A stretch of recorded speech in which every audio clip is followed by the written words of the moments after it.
Muito bem, o Pantanal brasileiro enfrenta uma onda de incêndios florestais, mas o presidente Jair Bolsonaro afirmou que o Brasil é o país que mais preserva o meio ambiente. Durante a inauguração de uma usina fotovoltaica na cidade de Coremas, na Paraíba, Bolsonaro ressaltou que grande parte da matriz energética brasileira é limpa. Tem o vídeo aí, produção? Pode soltar. O Brasil é o país que mais preserva o meio ambiente. E alguns não entendem como, né? É o país que mais sofre ataques vindo de fora no tocante ao seu meio ambiente. O Brasil está de parabéns da maneira como preserva esse seu meio ambiente. Pois é, tá de parabéns, está dizendo aí o presidente da República. Mas em razão das queimadas, os estados do Mato Grosso e Mato Grosso do Sul decretaram estado de emergência. O próprio ministro do Meio Ambiente, Ricardo Salles, admitiu que o incêndio tomou proporções gigantescas. Na terça-feira, o vice-presidente Hamilton Mourão disse que alguém no INPE, que é o Instituto Nacional de Pesquisas Espaciais, faz oposição ao governo, priorizando a divulgação de dados negativos sobre queimadas. O pesquisador Gilberto Câmara, diretor do Grupo de Observações da Terra, GEO na sigla em inglês, e ex-diretor do INPE, rebateu a acusação. Tem o tweet dele aí, produção? Pode colocar o print aí no monitor? Ele escreveu lá, na verdade é o outro tweet, sobre a primeira declaração do Mourão, teve duas reações dele, então tá aí para vocês. Bom dia, General Mourão. Primeiro, não faço oposição ao governo, defendo o Brasil tanto quanto você. Segundo, não trabalho mais no INPE. Terceiro, em ciência, quem tem 5 estrelas sou eu. Fez aí uma tirada, né, em relação ao fato do Mourão ser um general e sempre contar com aquelas estrelas lá da farda militar. Então teve aí essa reação do Câmara, eu já chego na outra. Na quarta-feira o Mourão afirmou que não sabia que os dados sobre queimadas e desmatamento divulgados pelo INPE são públicos e podem ser acessados por qualquer pessoa na internet. É o seguinte, isso aqui é aspas do Mourão. Eu também desconhecia isso. Os dados estão em fonte aberta. Isso aí faz parte da transparência. Então, qualquer um de vocês que for no site lá do INPE vai pegar o dado que está lá. Fecho aspas aí para o que disse o Mourão depois da reunião com o atual diretor do INPE, Darkton Daminhão. O Mourão é presidente do Conselho da Amazônia e do Conselho do Fundo Amazônia. E o pesquisador Gilberto Câmara também comentou essa nova declaração do Mourão. Agora sim, aquele tweet, produção. Ele escreveu lá na sua rede social que duvida muito, né? Duvido muito, essa foi uma saída honrosa, compartilhando ali a notícia de que Mourão disse que desconhecia que dados de queimadas são públicos e pedia análise qualitativa do INPE. Eu tenho o prazer de receber aqui no Papo Antagonista, ele que atualmente é o presidente nacional do partido Cidadania, mas foi deputado estadual, deputado federal, senador, ministro da Cultura e um dos homens na política que lutaram pela redemocratização do país, então testemunha e participante de episódios marcantes da história recente da política brasileira. Por isso é uma honra recebê-lo. Roberto Freire, boa noite, muito obrigado pela participação.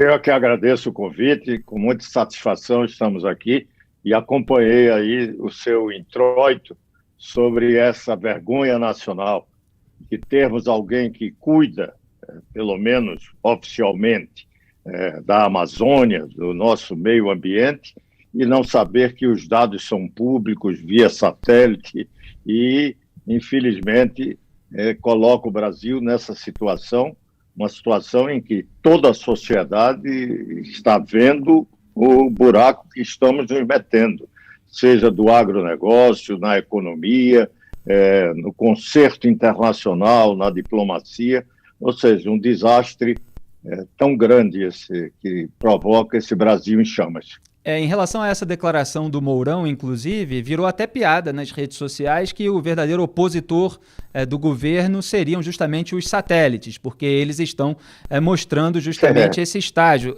Houve, inclusive, uma notícia numérica que, de acordo com os dados do INPE, em apenas 16 dias, setembro já alcançou a marca de 5.603 focos de incêndio no Pantanal, que é o pior mês de setembro para o bioma desde o início do monitoramento em 1998. Como é que o senhor tem visto essa questão? E há também apurações a respeito de incêndios propositais e outros que acontecem naturalmente. Então, qual é a sua análise? Olha, incrível, porque é fruto de toda uma visão que está muito presente no governo e da extrema-direita internacional, das teorias conspiratórias. Ele não procura saber o que está acontecendo na Amazônia e diz que o problema são funcionários do INPE que são oposição e que estão conspirando contra o Brasil. Então, isso, infelizmente, nós estamos sofrendo isso em todos os campos. Só que em alguns o impacto é apenas interno. Esse nós estamos vendo o isolamento do Brasil e ter um presidente que diz que é aquele que mais cuidou do meio ambiente no país. Isso é até piada. Mas, olha, o problema é que nós temos quem consegue compreender isso na realidade.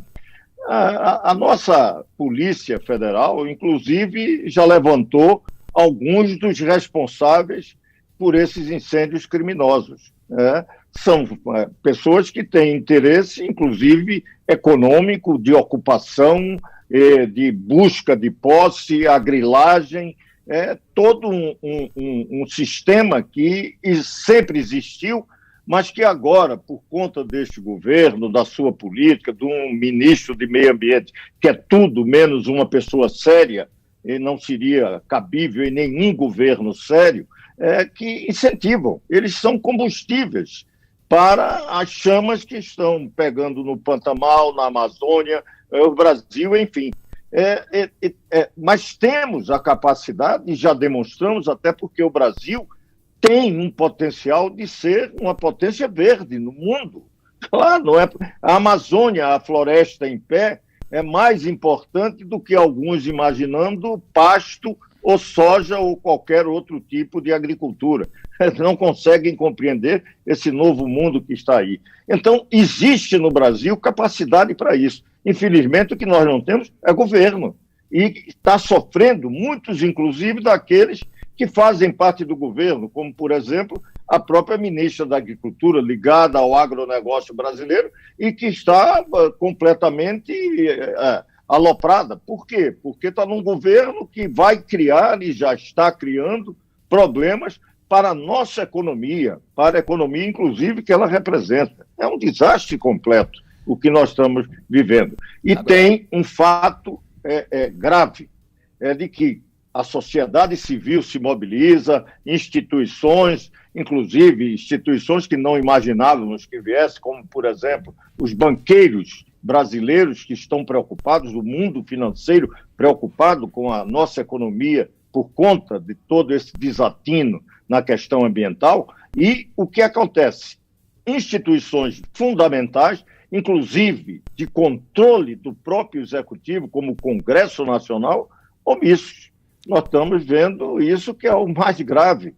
O Congresso tem vozes isoladas, mas como instituição, parece que esse problema não está existindo no Brasil. Fica como seguindo Bolsonaro, para quem essa questão é como se fosse algo contra o Brasil, de conspiradores, da oposição, desse novo fantasma que surgiu depois da Guerra Fria, que são os comunistas, que estão debaixo de tudo que é cama de bolsonarista nesse Brasil afora. Agora, o senhor falou da omissão do Congresso Nacional. A nota do senhor como presidente nacional do Cidadania hoje, em que o senhor falava, inclusive essa declaração que o senhor repetiu, que Ricardo Salles e Jair Bolsonaro são combustível do desastre ambiental, o senhor falou que o Congresso precisa reagir, mas como seria essa reação? Olha, é incrível, porque é 1/3 apenas da Câmara dos Deputados e 1/3 do Senado. Por exemplo, o Senado, um dia desse, uma proposta de emenda constitucional, evidentemente abusiva, tentando mudar a Constituição para permitir reeleição de presidente da Câmara e do Senado, conseguiu 31 assinaturas, ou seja, 27 assinaturas consegue instalar uma CPI.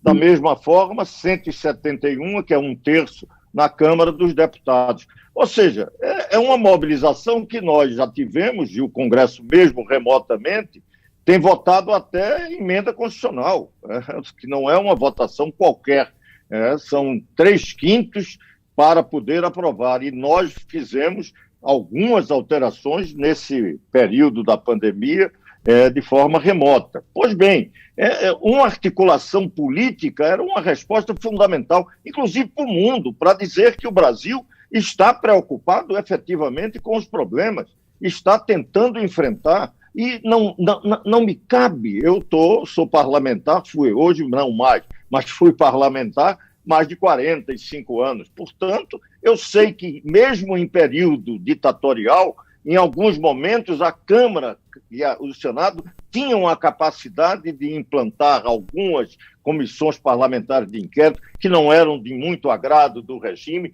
mas que se conseguia instalar, funcionar, e na democracia, principalmente, o papel fundamental que tiveram várias comissões parlamentares de inquérito. E estamos vendo esse verdadeiro desastre nacional e o Congresso calado. Eu quero até dizer a você, por exemplo, que o Cidadania tem poucos parlamentares, é um pequeno partido, mas estamos tentando, já em outras oportunidades, inclusive denúncias de corrupção, problema da rachadinha, a prisão de Queiroz com o advogado do governo, do presidente da República, toda uma sorte de problemas que envolviam o clã Bolsonaro, da presidência da República, e o Cidadania tentou algumas CPIs para isso, não conseguiu. O Cidadania está tentando instalar essa CPI da Amazônia e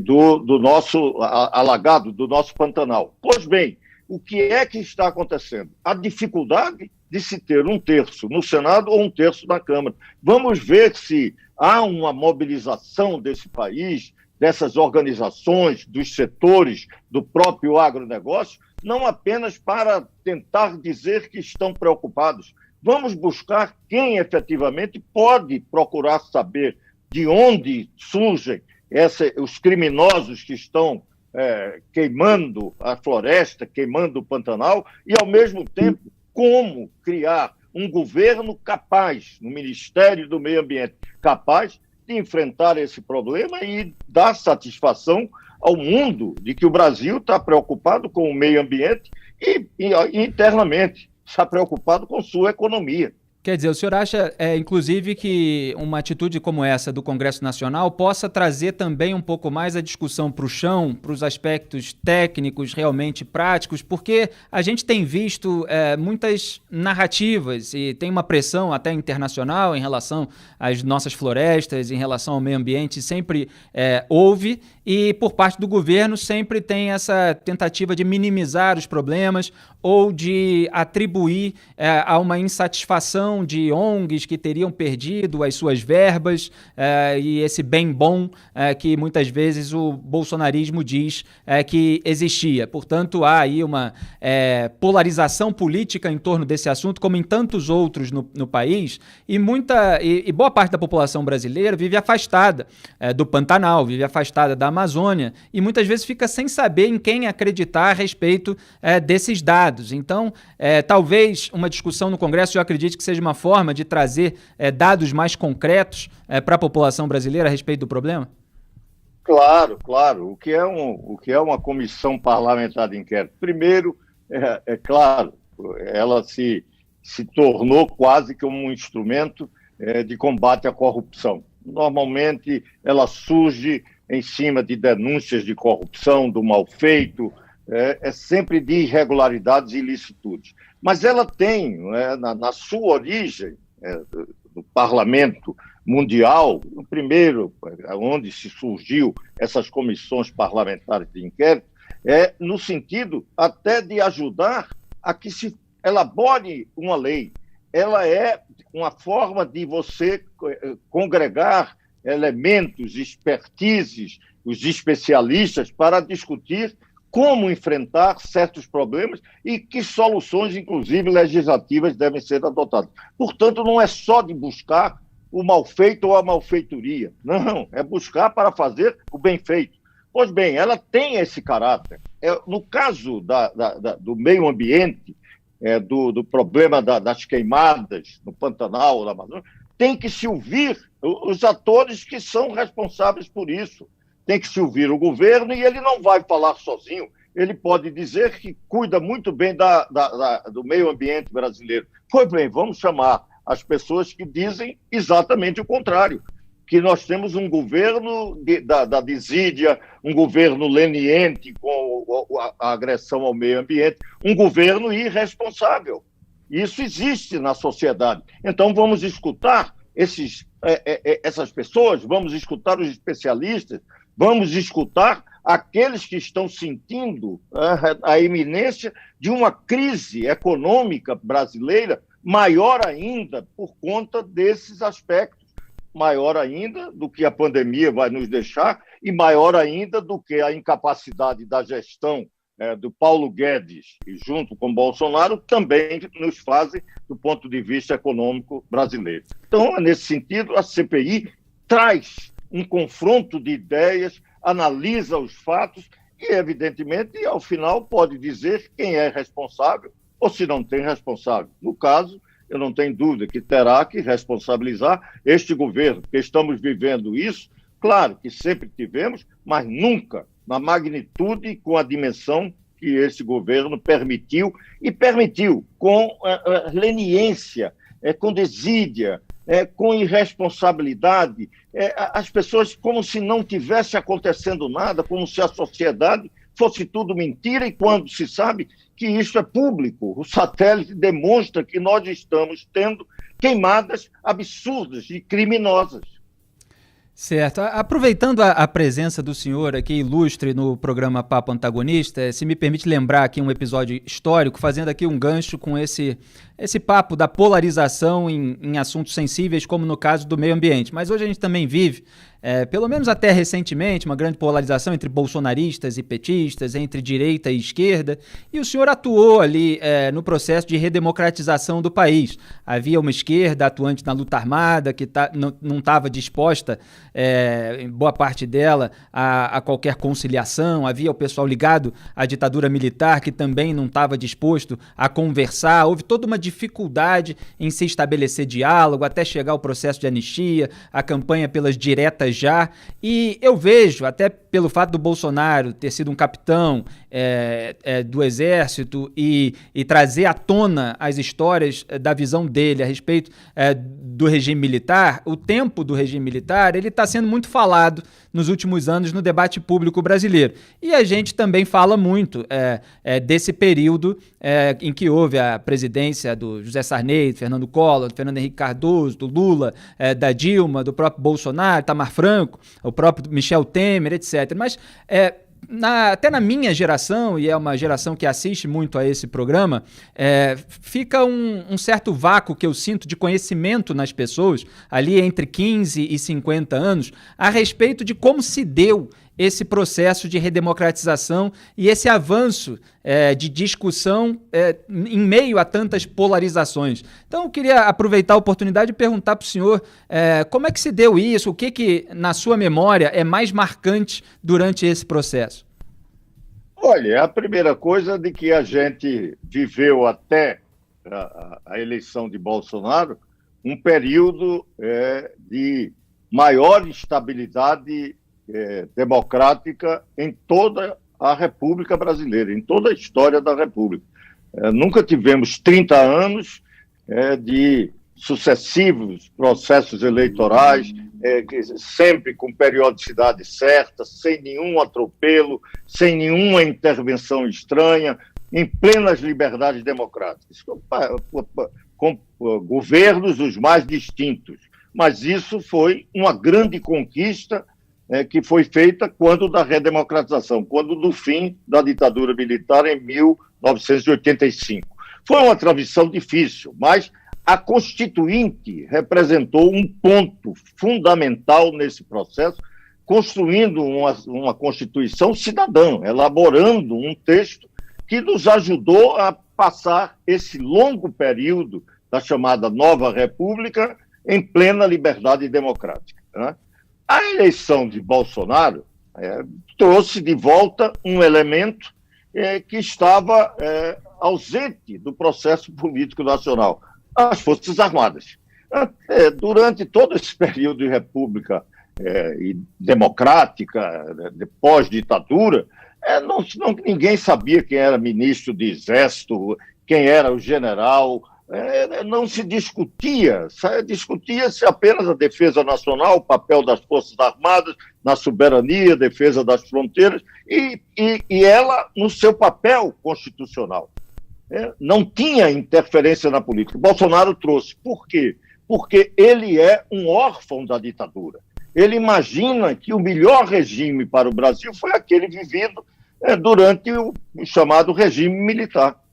Ele consegue ter, por exemplo, como ídolo o torturador maior que esse país teve, que é o ultra-brilhante. Ou seja, alguém com esta visão de convívio democrático, de sociedade, de tolerância, de pluralismo próprios de uma democracia, isso para ele é um atraso, isto para ele é algo que precisa ser superado, quem sabe, não avançando, mas com retrocesso, voltando a tempos em que a liberdade não funcionava. Então, esse é um problema grave. Mas a importância daquele momento foi tanta, porque a derrota do regime militar foi fruto de uma grande mobilização da sociedade. Foram manifestações de grande parte da população, a ampla maioria da sociedade brasileira, se manifestando a favor das diretas já, pela anistia um pouco antes, e chegou aquele mesmo movimento a apoiar a nossa vitória, que éramos minoria no colégio eleitoral, com a vitória de Tancredo. Então, aquele processo foi tão significativo que a sociedade brasileira, mesmo com todo esse atropelo que está vivendo com Bolsonaro, que tentou de todas as formas criar problemas com o Congresso Nacional, com o Supremo Tribunal Federal, induzindo, incentivando, inclusive de forma totalmente irresponsável e até criminosa na época da pandemia, promovendo aglomerações, convocando manifestações, e tudo isso com os olhos voltados para quê? Para tentar um controle sobre os outros poderes, desequilibrando em torno de que, como era presidente, tinha sido eleito por uma maioria, podia fazer o que bem entendesse, não entendendo, inclusive, o seu juramento de respeitar a Constituição. Então, esse processo foi tão forte que até isso está aguentando. E as instituições, apesar de todos esses atropelos, funcionando.